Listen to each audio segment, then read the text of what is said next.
Bonjour, aujourd'hui j'ai le bonheur de rencontrer Andréane Pelletier qui est enseignante en 5e année à l'école Au Millénaire et on va parler de comment développer l'autonomie de ses élèves qui utilisent un appareil numérique en classe.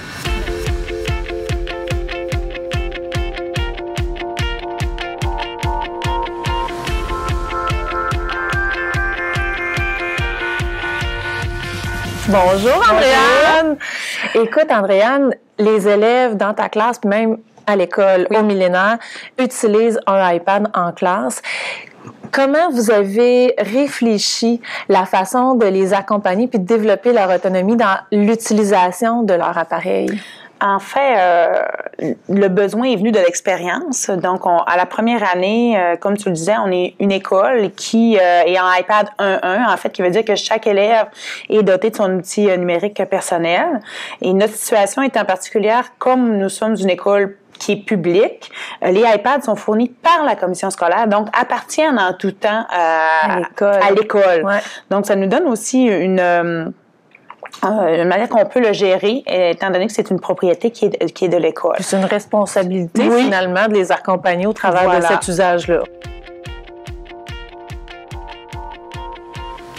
Donc, au bout d'un an, on a fait un constat qui était comme dans toutes les règles de la vie, 90% des gens se conforment aisément, puis on a toujours des jeunes qui ont des petits défis ou qui, pour eux, cette gestion-là, au niveau de l'autonomie, c'est plus difficile ou au niveau de la concentration. Donc, on a mis sur pied un système de niveau d'autonomie. On a commencé l'année en les débutant tous au niveau, ou en fait le niveau 0, qui ça c'est quand tu as besoin d'être accompagné en tout temps, quand l'enseignant doit surveiller qu'est-ce que tu fais ou ne fais pas avec ta tablette. Et puis à ce moment-là, les élèves qui sont à la base du système reçoivent leur appareil exclusivement dans les moments de travail. Donc ne peuvent pas conserver l'appareil avec eux sur la table ou à portée de main. Et puis lorsque certains comportements positifs sont acquis par l'enfant, ben il peut passer au niveau suivant. Et inversement aussi, si l'enfant démontre qu'il déroge à certaines règles de vie, de l'utilisation du iPad, puis à certaines bases aussi de la citoyenneté numérique, comme ne pas prendre de gens en photo sans autorisation, ne pas afficher, ne pas servir justement l'identité d'autrui pour aller visiter certaines plateformes. Donc, ça va un petit peu plus loin que seulement quoi faire au bon moment. Donc, c'est un système qui est en mouvance. Ils peuvent monter comme descendre et ça donne aussi de l'autonomie avec l'iPad à la maison. Parce que plus on monte de niveau, plus l'enfant peut soit quitter l'école avec son appareil pour les devoirs. Et si ce n'est pas le cas, on fournit du papier ou on fournit autres méthodes d'études. Oui, voilà. Et à la fin, donc quand ils sont vraiment au bout de l'échelle, là, même au niveau de la fin de semaine, ils peuvent quitter avec leur appareil parce qu'ils ont démontré qu'ils en font un usage pédagogique au bon moment et qu'au niveau de l'entretien de l'appareil aussi, ils ont des comportements sécuritaires quand ils se promènent avec leur tablette. Elle arrive chargée au bon moment, donc ils sont prêts à travailler. Ainsi que d'autres comportements positifs numériques, mais à ce moment-là, ils peuvent. On considère que l'enfant est capable de faire la différence entre le moment où je peux naviguer de façon personnelle ou m'amuser, même à la limite, et une situation pédagogique. J'imagine que les parents aussi devaient être heureux de connaître et de découvrir aussi cette approche-là pour les aider à développer leur autonomie. Bien, en fait, quand on a monté le système d'autonomie, on a monté avec des descripteurs, donc en fait comportementaux de qu'est-ce qui doit être fait et quelles sont les manifestations attendues et aussi qu'est-ce qui va te permettre d'atteindre le niveau suivant. T'sais, si je démontre que, mettons, je sais m'arrêter au bon moment, je sais aussi demeurer sur l'application dont on m'a suggéré l'usage, tout ça. Donc, les parents ont une connaissance maintenant quand ils ne voient pas l'iPad arriver à la maison. Comment se fait-il que ton iPad est resté à l'école, tout ça? Donc, ils savent aussi que le niveau d'autonomie n'est plus atteint ou ça leur permet aussi de faire un suivi un peu là, de la manière dont leur enfant se comporte avec le numérique en classe. Moi, je vous dirais que 95% de mes élèves quittent avec leur appareil la fin de semaine ou le soir, donc ils n'ont pas de problème à vivre à travers ces niveaux d'autonomie-là. Et puis pour les autres, en fait, c'est pas un système répressif, c'est davantage de savoir, bien écoute, si cet outil-là correspond moins bien à tes objectifs d'apprentissage, mais je vais t'outiller avec autre chose qui va t'aider à ne pas déroger. C'est comme ça qu'on leur a montré.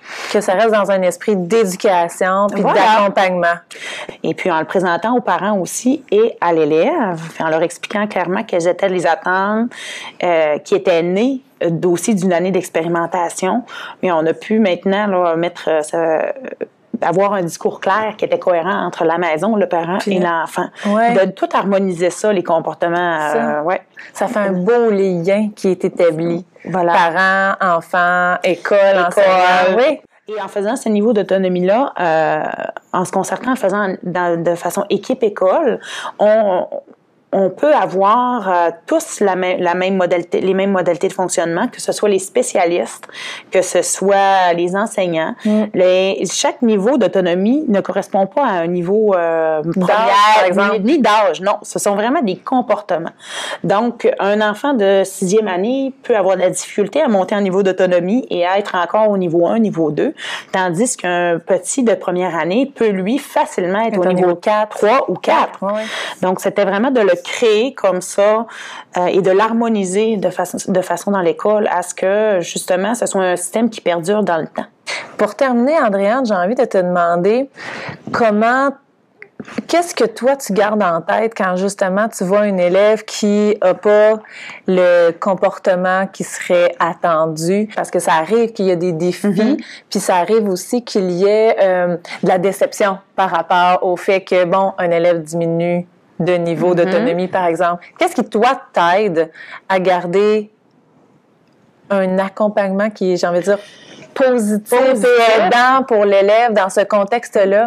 Mais ils le savent. Si ça arrive, seulement d'un regard, d'un contact visuel, ils le savent que j'ai remarqué probablement qu'ils étaient en train de faire autre chose. Et je dis seulement, tu peux aller déposer ton appareil sur mon bureau. Ils le savent. Je m'attendrai pas plus que ça. Et ils reviennent et me demandent, est-ce que je peux le reprendre? Et puis là, c'est à ce moment-là que je leur dis, mais écoute, ça fait plusieurs fois, tu sais, que j'interviens sur la même chose, tout ça. Je pense que tu as besoin que je t'accompagne davantage avec ton appareil. Donc, c'est pas vraiment de dire, tu l'auras plus à la maison. C'est plus de dire, mais écoute, dans l'objectif qu'on a à faire, ça ne répond pas, puis ça te dérange.